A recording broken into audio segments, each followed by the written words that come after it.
परमेश्वर के नाम की महिमा हो। आप सभी को जय मसीह की। दैनिक एक मिशनरी जीवन में एक बार फिर मैं आपका स्वागत करती हूँ एक नई मिशनरी के साथ। आज की मिशनरी जीवन में हम बात करेंगे जोसेफा फ्रैंकलिन के बारे में। मूल स्थान एडरसन, संयुक्त राज्य अमेरिका। मसीही सेवा भारत। आइए इनकी सेवा कार्य के बारे में हम विस्तृत में ध्यान देते हैं। जोसेफा फ्रैंकलिन का जन्म एक ऐसे ईसाई परिवार में हुआ था जिन्होंने लगातार 2 पीढ़ियों तक प्रचारकों के रूप में प्रभु की सेवा की। जोसेफा अमेरिका के अग्रिम उपदेशक बेंजामिन फ्रैंकलिन की पोती थी। एक शिक्षिका के रूप में कुछ बुनियादी प्रशिक्षण और अनुभव के साथ वह 1893 में भारत आई।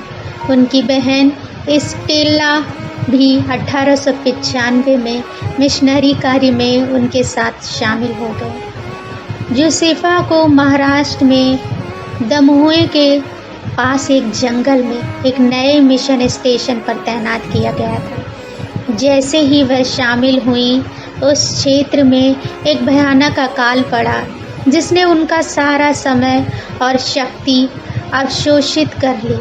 वह अकाल पीड़ितों में से कई छोटे बच्चों को घर ले आई और उनकी देखभाल की। जैसे ही अकाल कम हो रहा था, उन्होंने तुरंत दमोह लड़कियों के स्कूल और अनाथालय की कमान संभाली।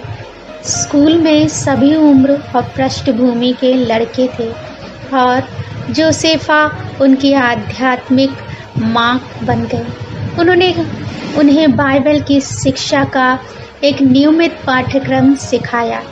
उनके कुशल मार्गदर्शन में छात्रों ने सफल करियर का पीछा किया। उनमें से कुछ उसी स्कूल में वापस आ गए और बच्चों को पढ़ाने में जोसेफा के साथ जुड़ गए। बहुत कठिन परिस्थितियों के बावजूद जोसेफा ने परमेश्वर के कार्य को अंजाम दिया।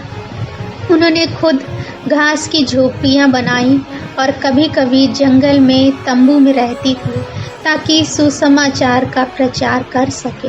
उन्होंने जबलपुर के बाइबल कॉलेज में भी सेवा की, जहां वह भविष्य के मिशनरियों, प्रचारकों और उनकी पत्नियों को प्रशिक्षण देने और तैयार करने में शामिल थी। उन्होंने बड़े अधिकार और स्पष्टता के साथ बाइबल सिखाई और व्यवहारिक जीवन में वचन को लागू करने पर जोर दिया। उनके सहकर्मियों ने उनकी सलाह और निर्णय को बहुत महत्व दिया।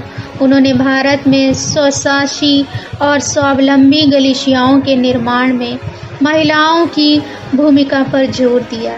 इसलिए उन्होंने परमेश्वर के वचन में भारतीय महिलाओं को अनुशासित करने पर ध्यान केंद्रित किया। भारत में 40 वर्षों तक प्रभु की सेवा करने के बाद वह अपने गृह नगर में सेवानिवृत्त हुई, जहां उन्होंने अपना शेष जीवन स्थानीय चर्च और उनके मिशनरी समाज की सेवा में बिताया।